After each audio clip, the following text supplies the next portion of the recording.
Welcome to The Shift Show with Adriana Bucci. Join me every week to learn all about narcissistic abuse recovery, healing from physical and emotional pain after the abuse, and everything else to do with toxic people and how they affect your physical, emotional, and mental health.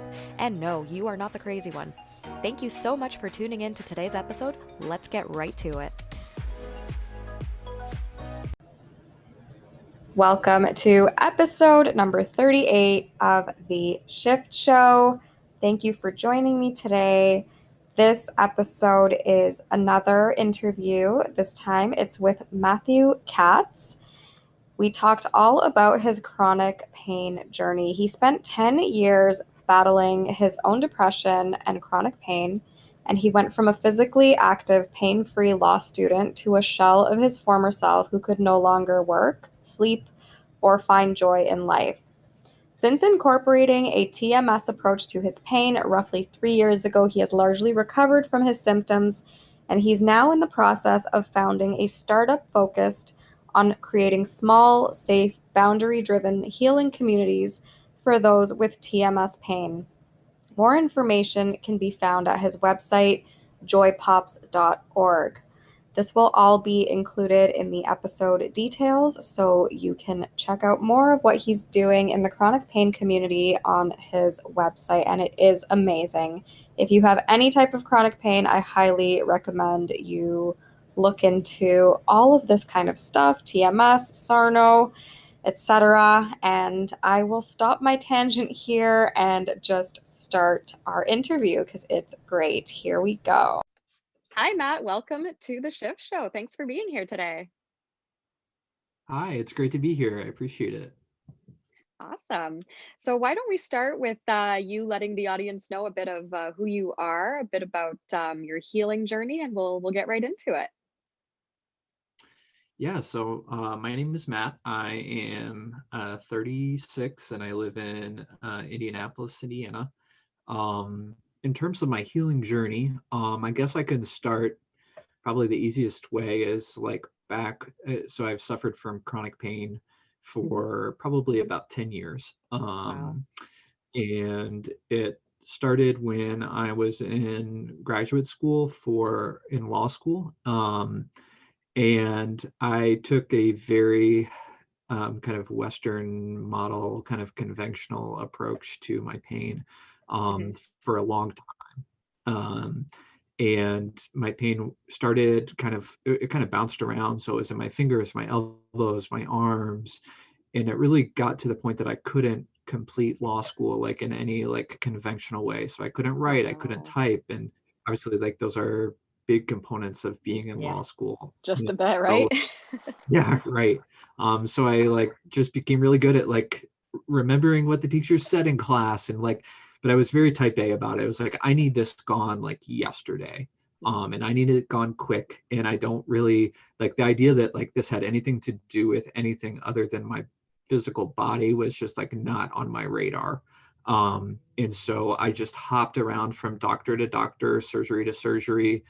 I wouldn't say it was like full victim mode, but it also wasn't like me taking any real accountability for my own health. It was very much like someone else needs to fix this. And like I'm desperate for someone to fix it. So I had a couple of surgeries.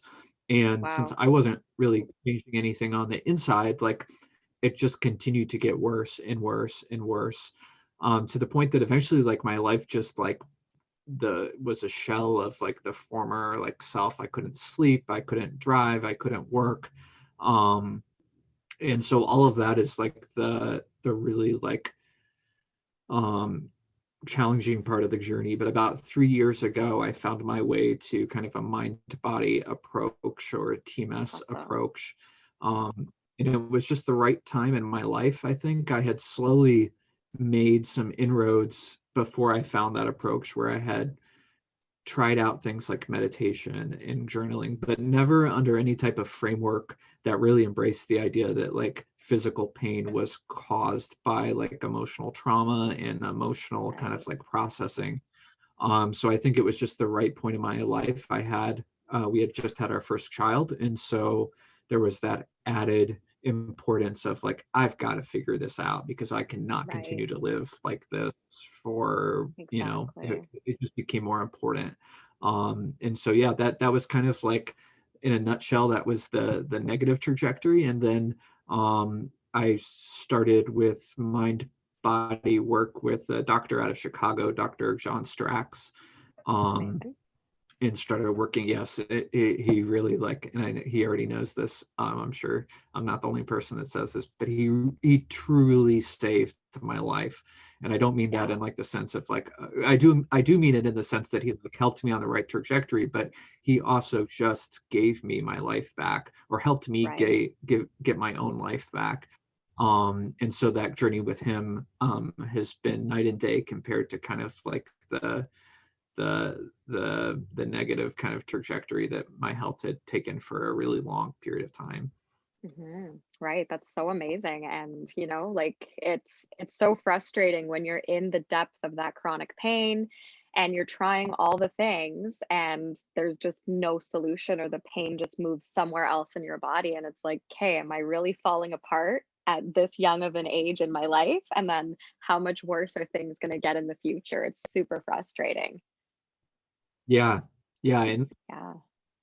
in terms of like the future, kind of like the fear about the future got to the point that I didn't even like, I did not like having birthdays, because like in my mind, Right. like birthdays were like, I was 30 at that time, like maybe 30 years old. And so every time that my birthday came around, it was like a reminder of like your how much more I still had to live, which, Right.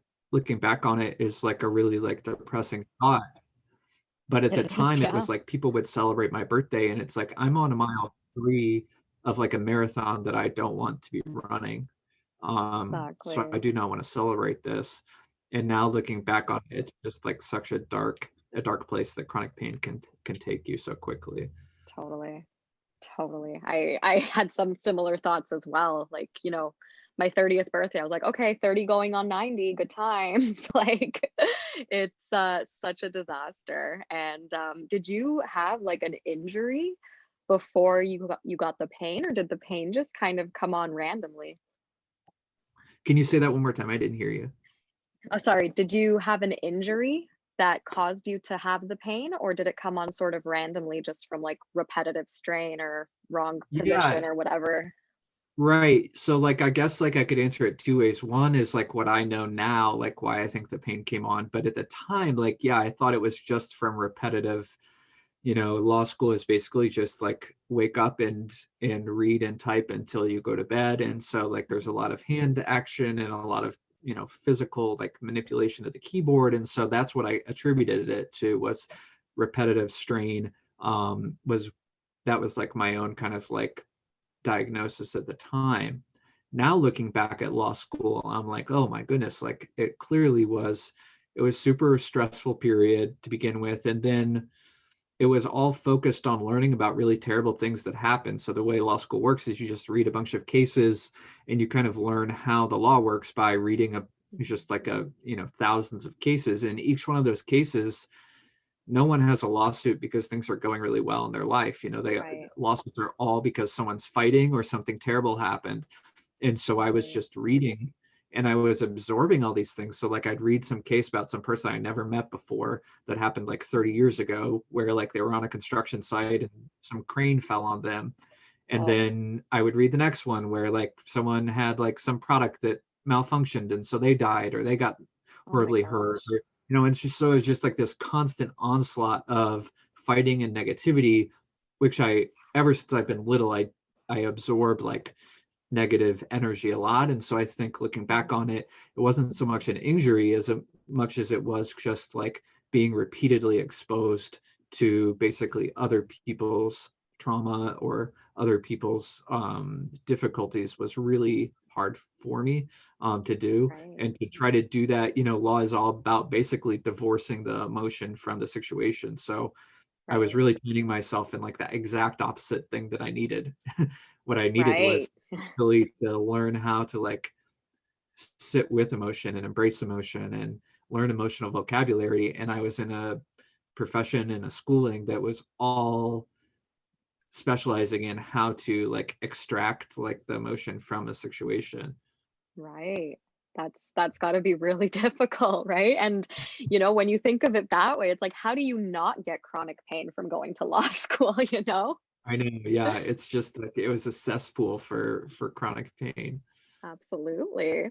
And so you said you had surgery done. So did you actually have like MRIs of your discs in your back? And that was what the surgery was for? Like, were they protruding and all that?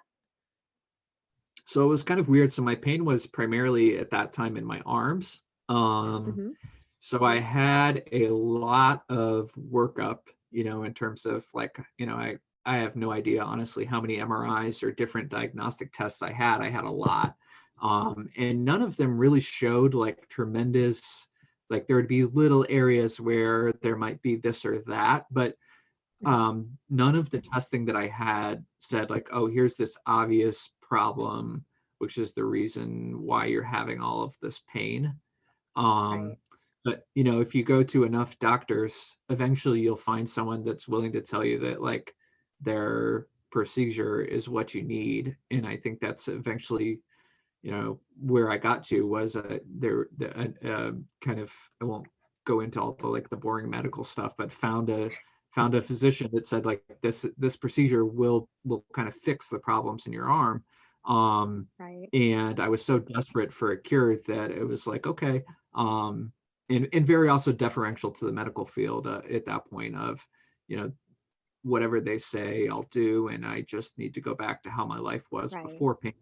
And so I had a pretty advanced, like pretty like aggressive surgery on my arm where they like took this nerve that was supposedly kind of like the main culprit and like moved it to a different part of my arm Oh and my kind God. of like buried it under a different, transposed it to the other side of my arm. So it was a pretty like Oh, aggressive surgery. Um, that sounds and it, horrifying. yeah, yeah, and it didn't work at all. It just Oh made my things gosh, that's worse. even worse. Yeah, and it obviously was because it wasn't the problem. The Exactly. where the nerve was located wasn't what was causing the pain. Oh man. So is your nerve still like moved to this day? It still moved. It still moved, and like after the surgery, it got substantially worse. But I have literally not one iota of pain in my arm Amazing. anymore. Now it has like over time like transferred to other areas where I've had challenges, but like people that know me well, my wife, my family will tell you like how bad my arm pain is. And the fact that Right. nothing physically has changed since it was that bad.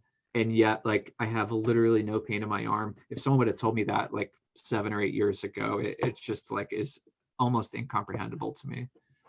Right? It's just learning about the whole mind body connection and going through doing that inner work and healing from it. It's just so mind blowing once you get to that state of pain free. Even when the pain is like you get your first 5 minutes of no pain or like a 10% reduction in your pain, it's like, oh, like, why don't doctors tell people about this? Like, holy cow. Yeah, yeah, And yeah, like that's so wild that you had such an invasive surgery. And you know, it's not an uncommon story where people who have chronic pain, they go for surgeries, myself included. I had carpal tunnel surgery. So it's like, you know, you go through all these horrible invasive medical things, and that's trauma in itself. And then it doesn't work, and no one can tell you why it doesn't work, or you just really start to think that your body's just completely broken in some way. yeah, yeah. Yeah. And so let's It no, go really ahead. acts. Yeah. Oh no, I'm sorry. I just said, yeah, it really detaches you from your body. Yeah, it totally does. And it's awful. It's just the worst. But on a positive spin, let's go to the time where you learned about the mind body connection. How did you even come across it? And what were your first thoughts about it when you read up that chronic pain is due to repressed emotions? Yeah, I first learned of it actually through a physical therapist who I really liked. And when I say I liked, I just mean that like she was really focused on like what stressors were going on, and as opposed to Mhm. like what can we do in turn. I mean, she did the conventional physical therapy, but she had a much more open mind about it, and she knew that I did as well to a certain degree. So she had Mhm. referenced me to Curable and the Curable app, and was like, hey, like these people have a podcast and an app, and like she's like, I don't know like if I fully buy into it, but I do think that like you have an open enough mind that like it may be of benefit to you. And so I listened. So of course, like I'm the type of person, like if someone gives me something, I'll go through everything that they give me. And so I listened to the podcast, and I remember taking a walk listening to like the first episode, and I don't honestly remember who the interviewee was, but what I do remember was that they were someone that had pain, who had been to law school, and the pain had started around then. And I just had this like overwhelming feeling of like, this is it. This person's life is my life. And like that, and like the idea that like prior trauma can cause pain, I was at least open to that, because there were so many similarities. And the other thing that I loved about it was this idea that like they weren't after trying to manage pain and not trying to like, how can we give you like a slightly better life for the rest of your life? It was more like, how can we like help you see that like you are not damaged and like you can go about. And once I heard that, I was just like hooked like this. And so then I just went down the deep dive of like, I need to go see Dr. Strax in Chicago, because he was one of the people that was interviewed on the Curable podcast. Right. And he has a program where he basically does everything virtual. So the city that I live in doesn't have like a TMS practitioner, but he was close enough that I could go see him for like a one-time visit in Chicago, and then everything else is virtual. And his program was very group driven, which was helpful for me. Like it was really, I think, empowering to see like a whole room of people on like his like Zoom call program that were all like, not all, but like largely in their 30s, largely successful in their career, like people that on I had tried support groups before where like I felt like I didn't connect with, like everyone was in different life stages and had different approaches to their pain, and it was very like complaint driven and like kind of victim personas, versus Right. like Dr. Strax's program was really focused on like connecting with people and digging into like your own like emotions and rejecting the idea that like you were going to be like this forever. And that was exactly like the fuel that I needed, to really kind of like launch my own recovery, and to be able to like connect with these people and form relationships with other people that had a similar approach, because it, to me, it is so counter culture that it can feel very isolating. So to be able Right. to make like essentially friends with people that spoke this, because up to that point it had been very lonely for me, at least. Absolutely. It's so true. Like that's such a great idea that he had the group like circles or whatever you call it, Yeah. to actually do this inner work and stuff, because when you do go on that healing journey on your own, it can be super isolating. And I know for me, I just used the Curable app, and it was like, there was the Facebook group, which was great, but having a group of people that you actually connect with on a regular basis as you do this, I can imagine how valuable that would be. So that's amazing that you were able to have that experience with Dr. Strax. That's so awesome. Yeah, and I think he was really brave to do what he did at the time that he did it, because he had been a doctor at Northwestern, um, and within kind of the typical medical model, I think what he was trying to do just didn't fit within like how insurance works and how major like Right. hospital systems work, and so I think it took a lot of bravery for him to feel like that courage of like, this is what people need. Like they don't Yes. need to all live in Chicago for me to help them, and there are people all over the country and all over the world, as you know, that like are suffering from this. So I think it takes people like that that are just like willing to kind of evolve the work Yes. that had been done before them by Dr. Sarno or whoever, like take it to like what they think is like the next like chapter and kind of how to help people.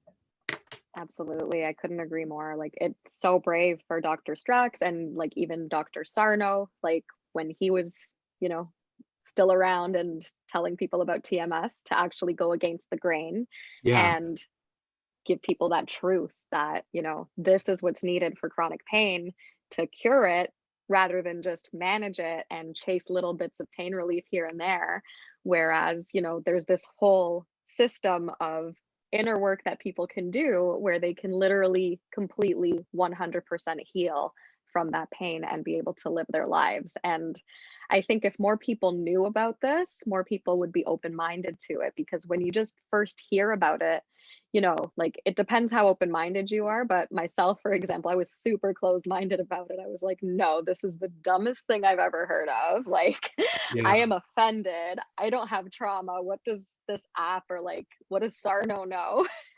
And then sure enough, it's like I just reluctantly did it because I was so desperate for pain relief. And it's like, oh no, this does actually work. So it's like, and then you start talking about it, and then other people get offended, and it's I just feel like the more people that know about it, the better.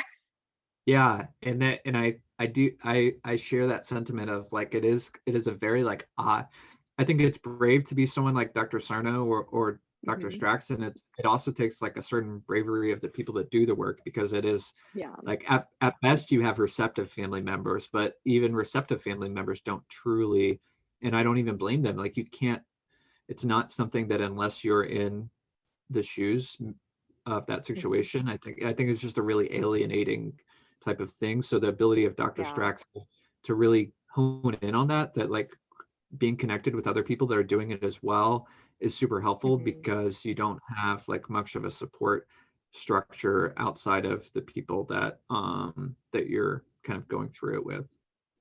Exactly. And the fact that he's an actual doctor too, right? Because when Yeah. when a Right. regular Right. person like me or you talks about it, it's like, oh, what do you know, right?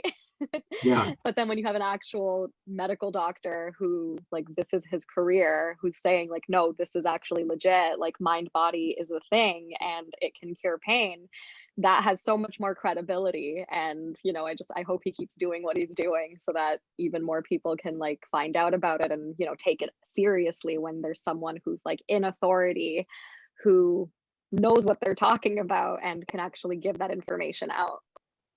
Yes, I totally agree. Awesome. So how long did it take you from when you first started doing this work to being pain free? So like I'll answer your question a little bit differently than the way you Yeah, asked it, just because I feel like sure. it like the way that I would say it. So I've been working with Dr. Strax for 3 years. Mhm. And I'm not 100% pain-free now. But I am 100% back to living the life that I want to live. Awesome. And to me, like that is maybe like sometimes not as clean of a narrative, like I feel like Right. there are some recovery stories where and that's awesome, like for the people that like where you like do the work for a period of time, then you're completely 100% pain free. I still have like physical pain, and I not nearly to the degree that I had Right. before, but I Yeah. like view It it doesn't as like, affect your okay, life as much. yes, like it if this year, like everyone's year, 2020 has brought like Yeah. some tragedy to their family, and then just kind of like generally like the all the stress that we're going through, and my body like tells me that like I sometimes I'll have pain that's like telling me, but I say that to say like I do feel like over the course of maybe the first, maybe for about about halfway through, so maybe a year and a half, I reached the Mhm. point where I was like, you know what, I may still have some pain, but I do feel Mhm. comfortable that I can do whatever I want. And once I Right. felt that, I feel like my progress increased substantially because that fear was gone. So like I was always Mhm. like, I want to do a triathlon. Okay, well, let's buy a bike. Let's join a swim member. Like these things where I felt like, okay, this is what I want to do right now, and I'm going to do it. Mhm. And even Amazing. if I have pain, I'm going to do it anyway. And by doing that, I think the pain became less important because it was Right. no longer like a some sort of like hurdle as much as it was just something that like I may live with, I may not live with, but like I'm going to go ahead and do everything that I want to do in my life. Versus for so Mhm. long it had been like, well, I can't do this, or I shouldn't do that, or it's not safe for me to Mhm. do this thing. Um, so that is how I kind of choose to look at it, is less about like whether I'm 100% pain free and more about like, am I 100% like free to do what I want?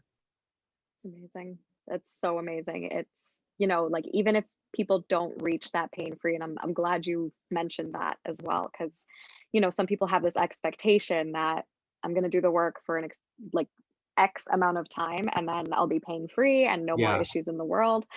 Right. And, the fact that you still do have pain, but you're able to say, like, it's not important, and I can still do a triathlon, and I can still do the things and take care of my kids, and, be a dad and a husband and all that kind of stuff, is just amazing that, you're living proof that you can still have a life even if you have pain, and it doesn't have to affect you in such a debilitating way. Yeah, and I think like for me that's really important is this idea that like I mean this is very like meta and like ethereal, but like I think the way that I approached it is like so when I was younger, my mother passed away when I was younger, so it left me with this understanding that like we don't know like how much time like if I just wait until I'm pain free to live my Mhm. life, like I don't know how long like my life is. I mean, hopefully I have a long life, but like we have no idea of that, and that Mhm. was instilled in me in like a really young age. So I think it like Right. kind of just exacerbate this idea of like I'm less concerned. Obviously I don't want to have pain, but I'm less concerned with Mhm. that, and I'm more concerned with like I want to be able to do things with my kids, and I want to be able to do the hobbies that I want to do, and so that I think kind of fueled my recovery is like I'm not going to wait until I'm pain free to start doing these things. Right. Amazing. That's amazing. And it's true, you don't have to wait till you're 100% pain free. You can start doing the things when you start noticing, like, oh, the work is working. So that's Yeah. awesome. Yeah. So tell us about what you've started doing now with your knowledge on TMS and your Joy Pups app, and where that's headed.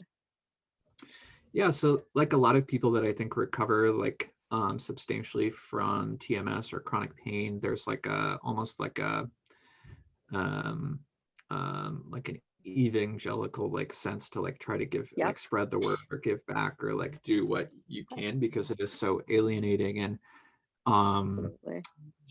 so that was something that I had kind of set my mind to for a long time that I was interested in exploring. So about 6 months ago, I started working with a startup studio that focuses on mental health solutions. So the Hmm. only types of like companies that they partner with are those that are dealing with some form of like advancement in kind of the mental health space. And Hmm. so the basic guide, the core idea of what we started with was this idea that I feel like there are a lot of phenomenal services for information related to TMS, Hmm. podcasts, books, doctors, apps like Curable that do a phenomenal job of helping people when they're in the early stages of learning, kind of have access to the information needed to start their recovery journey.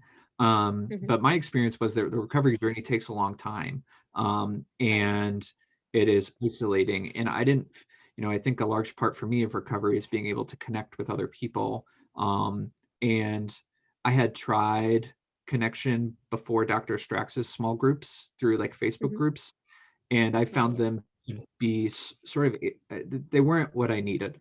Like there's just so Right. many people on there, and I didn't know any of them, and I didn't know how the comfortable the quality of the information is, and the information's not Hmm. private, and like sometimes it kind of skewed negative. And to see the night and day difference between that and like the small group like safe spaces that Dr. Strax created. Hmm. So what we wanted to do with the app and with the startup is explore the kind of ability to create a kind of like digital ecosystem for small group Hmm. healing. So for the last 3 months now, we've been working full time doing interviews with anyone in the TMS space. So that includes practitioners, that includes coaches, that includes patients, obviously, basically learning from them um, what their experience has been and Hmm. what they need more of. With the basic idea being that with mental health, like everything is so nuanced that before we build a solution, we wanted to understand the problem like super intimately. Right. Um, and so we've been doing those interviews, and the main like needs that we have kind of quantified that people have expressed are for people that have started their recovery process, have been working at it a long time, or at least like a moderately long period of time, and feel like Hmm. they need additional social validation from other people. in a safer space than would be the case in Facebook. So in smaller, kind of like more intimate, more connected environment. Mhm. And then ongoing motivation and ongoing kind of hope. The idea being that like at the beginning, there's a lot of momentum and hope based on the services that are out there. But as time goes on, like getting refueled with that can be more of a challenge. So we've Mhm. looked at other organizations outside of pain that we feel like have done a really good job of this. So for instance, Sheryl Sandberg, who's the COO of Facebook, has an organization called Lean In, that focuses on women who are trying to um, re-empower themselves with small group healing. So she has these lean in Mhm. circles.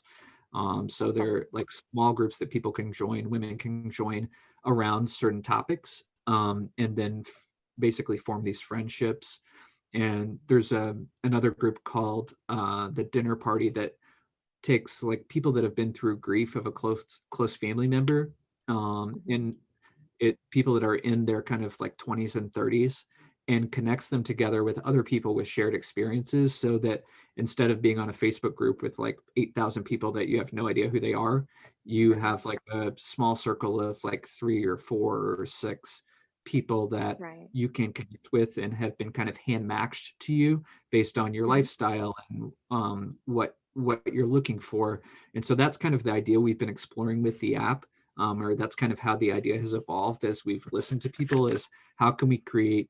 And so a lot of the priorities that people have placed on is that they want the groups to be small and intimate, and they Mhm. want appropriate boundaries. So one problem that people have with Facebook groups is that there's no boundaries. So people might overshare information, or they may Right. share suggestions that people aren't asking for suggestions. Or so a lot of the feedback has come, how can we create boundaries for these small communities so that people can facilitate it themselves and feel like it's a healthy space, as opposed to just feeling like they're kind of taking on other people's problems in addition to their own. So that's kind of Right. what we've been exploring, and that's what we're still in the research phase right now. So Mhm. we're continuing to interview people to basically learn, because each person that we talk to, the idea kind of continues to evolve.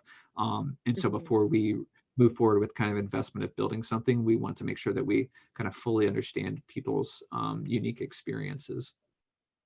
Amazing. That's such a great idea and strategy, and it's so good that like you're doing that market research, you're seeing what people want, and you're getting a better idea of like how to structure your own healing groups as well. So that's super awesome, and we will definitely have you back on the podcast when that launches so I that appreciate it. people can find out about it, because I think it's super important for the world to know about the mind body connection. Like, seriously.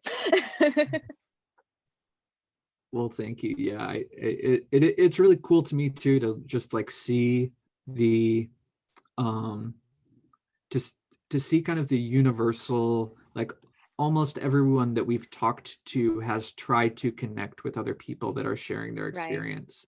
And most of the time those connections haven't, most of the time honestly it's been Facebook groups, and Yeah. we just kind of, it's been interesting to just hear the same data over and over of like, I've tried Facebook groups and I Yeah. really think that they could help me because of X, Y, or Z, but like I haven't come away. So that tells us like there's a need for this Yeah. social validation.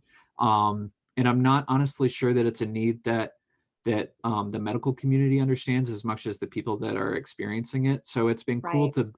to basically build the startup with the people that need it by including them like in this early stage of really getting feedback Mhm. from Yeah, that's the best possible way you could go about it, because like it's the people who have these needs around the groups, and you know Facebook groups are great, but they're not great for everyone, and there is definitely a lack of boundaries in those groups for sure. Like, for my experience in Facebook groups was like okay, and pretty good for the most part. Like I would just like post my wins and stuff. But then, I'd get the Yeah. comments of like, oh, lucky you. And then like you don't know who you're upsetting by posting your progress and saying like, oh, like I made one post of like, I bit into my first apple today. Like I was super excited. And then there's people saying like, oh, I wish I could do that too. And it's like, oh, I don't know what to tell you, you know? So it's Yeah. like you're kind of taking on other people's crap in a way. So when there are these smaller groups, like I just think that's such a great idea. And I wish that that was a thing when I was on my healing journey as well. Because, even though I did, get through it in a relatively short period of time, it would have probably been more beneficial to have like just a core group of people that I could connect with on a regular basis and, figure out if I'm doing it right or, like helping them as well in a way where there's boundaries, clear boundaries in place. Cause I think that's always super important. I love boundaries. um, it's my favorite thing to talk about. And yeah, it's just you're doing amazing things. Like I'm super impressed with like the approach you're taking to this and how much time and effort you're putting into like really figuring out what TMSers, if whatever we want to call them, want and require in order to make that healing journey go more smoothly and with a appropriate peer support group. So like I applaud you for putting all this work into it and you're doing amazing things. Like this is going to be life changing for so many people. Well, I really appreciate it. And if there are people that are listening to this, we're going to basically be I truly envision we'll continue to be doing interviews the entire life of the project, right? So like we're in the research phase now, but kind of the next idealized phase would be to start testing. We've started to move towards, what would different solutions look like in terms of how these groups would actually be structured and how we would match make people together. And so we have, at a certain point, we're going to have a lot of data about what we think is best, but really the only way at a certain point to really start to hone in on like what is the healthiest way to set our idea up is going to be to start testing it out. So at some point in the relatively near future, we'll move to the next stage, which I imagine will be basically to do kind of like beta versions of like what we think is best and then learn from them and get feedback from people. So if there are people that have pain and are interested in the idea, we've set up a web page that's basically a landing page for you to sign up to kind of continue to learn more about our journey and obviously learn more about the idea. So if people are interested, so the website is joypops, which is JOYPOPS.org, ORG. It's not a super robust website, but it gives a little bit of background and also includes a sign up to kind of continue to learn more. So I always tell people every interview that we do, and I truly mean it, is like every time I talk to someone, it's so cool because the idea shifts, like what the idea is now is very, very different than the first interview we did. And so the more people that we talk to and the more input that we get, I truly think like the better for the startup. Absolutely. That's so awesome. And yeah, thank you for letting everyone know about your website and that they can actually sign up to it and even potentially become a beta tester or, have interviews with you so that you can have more information on how to structure this. So I'll definitely be putting that in the episode description notes so that people can easily click on it and get in touch with you because I think this is super important and, like again, the amount of effort and care that you're putting into this is just amazing. Like this is awesome. Well, I appreciate it. And I should give a shout out. So I'm making it sound like it's me alone, but so I work with the team. Heal Ventures is the team that I'm working with that focuses on mental health apps, and they were the ones that really I interviewed maybe like 15 or 20 app development agencies. And there are a lot of app development agencies that are really good at building like really fancy products like really quickly. And what stood out to me about Heal Ventures is like they go really slow and really focus on listening, which when I did my interview with them, it was like, oh my God, like this makes so much sense, but it's so different than the tech community that kind of like dominates the space. So Yeah. I've been really grateful to be able to kind of like work with them in both a coaching relationship and as advisors. Amazing. I'm glad you found them. That Yeah, me they too. sound so much better. Yeah. They sound like the most appropriate app developers for this type of work and for this type of like intervention for chronic pain. So great choice. That's awesome. Yeah, just and I guess it's just like, you know, in your, not to put words in your mouth, but with your journey, like being able to um foster your coaching business and your podcast, having had experience with pain yourself, like Mhm. they, not to go into their personal journeys, but everyone in that in their like startup studio has had a mental health journey of their own. And I just Amazing. think that's so important for people that are Yeah. building these things, because you just can't fully empathize without kind of having done the journey yourself. I could not agree more. When you have people that can empathize, like empathy is everything when it comes to this kind of stuff. And when there's people who've actually been through their own mental health journey and their own healing journey who are creating the product, that makes the product so much more valuable for the consumer and the people who are going to rely on this product in the future for their own healing journey. So I think that's amazing. Yeah, I agree. Well, thank you so much for being on the podcast. Do you have any final words of wisdom for anybody who's maybe just embarking on their healing journey or just finding out about the mind body connection and maybe they're a little skeptical or they're not sure if it's right for them? What do you have to say for anyone listening who's in that situation? Oh my gosh.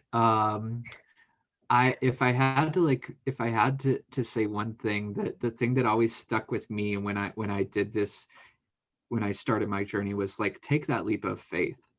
I Mhm. think so many of us that have gone through the medical meat grinder, so to speak, of kind of traditional Western medical model, are, I think there's a level of trauma that comes with that, just from Yeah, the level of disappointment and getting your expectations up and then having them let down. And with medical intervention, like there's also the trauma of like things not working out and doing surgeries or medicines or whatever. And so right. like one thing that I think really stuck with me um when I worked with Dr. Strax is just his ability to help people find the faith to just try it Yeah. without expectation that anything particular is going to happen. And, you know, I think the ability to do that is super courageous and vulnerable, but also opens people up to like a world of kind of different opportunities than maybe what they've tried before. So I know that's like Mhm. super kind of like ethereal and woo woo, but that would be my my one piece of advice. That's awesome. And yeah, it's at this point, like let's just listen to all the woo woo stuff because you never know what's going to work. I Yeah. mean, you know, some woo woo stuff take with a grain of salt because it really makes no sense. But this, when you have actual people who have like done the work, there's actual doctors who are talking about it, like Dr. Strax and, Dr. Sarno, like bless him for doing all his work that he did. He was amazing. And, like it doesn't make sense at first when you find out about it because we're used to that medical model. We're used to that whole like scientific, like this surgery is the right thing for this ailment and this type of pain, and then it doesn't work. And I think enough people have had the experience where they've chased pain relief and it hasn't worked and they've had that disappointment that, why not try it? Why not try the Right. mind body intervention instead? Because you kind of have nothing to lose. Like, and even if you do go for like an app or like a coach where you're spending money on it, like that's okay too. Cause like, how much money do you spend on pain relief? And, it's like you might as well just try it because it'll probably be the last thing you ever try. Yeah. And you're probably trying it because you're at that rock bottom. So just give it a shot. Like just take that leap of faith. And I couldn't agree more with what you said. Well, and I appreciate you having me on today, and I appreciate your podcast. I think even like in this journey, like a podcast is just like such a great medium to like help Mhm. people like continue to stay motivated, and so many things that we're trying to accomplish with. So we're kind of like looking at like, okay, what are other people's like solutions, right? So like everyone has this Right. problem that they're trying to look for additional motivation and they're trying to avoid isolation. Like what are people using to like get by? And like our data shows that podcasts are one of the best ways that people stay motivated and stay non-isolated, because you can, connect with people's recovery stories and people's like motivation, and absorb that. So I really appreciate as a listener of your podcast being able to have that motivation for myself as well. Amazing. Well, thanks for listening to my podcast. And I'm glad that it's been helpful for you too. Like, the more information I can put out there, the more people that I can speak to who have healed from chronic pain in this way, like the better. Like I agree with you that podcasts are such a great tool for people to like connect, even though you're probably not actually connecting to that person like one on one, just hearing them speak about it and hearing them tell their story. You never know who is on the other end of that podcast listening, who has that same, ailment or mystery symptom or mystery illness or mystery pain. And that can give them so much hope and, the idea of having an action plan to just not have this pain anymore. And that's super valuable. Yeah, I agree. Awesome. Well, thank you so much for being here once again. And yeah, I will put all your information in the description box of this episode so people can reach you. And it's been a pleasure speaking with you. Thank you so much for being here. Yeah, no problem. Thank you for having me. I appreciate it. Awesome. Bye.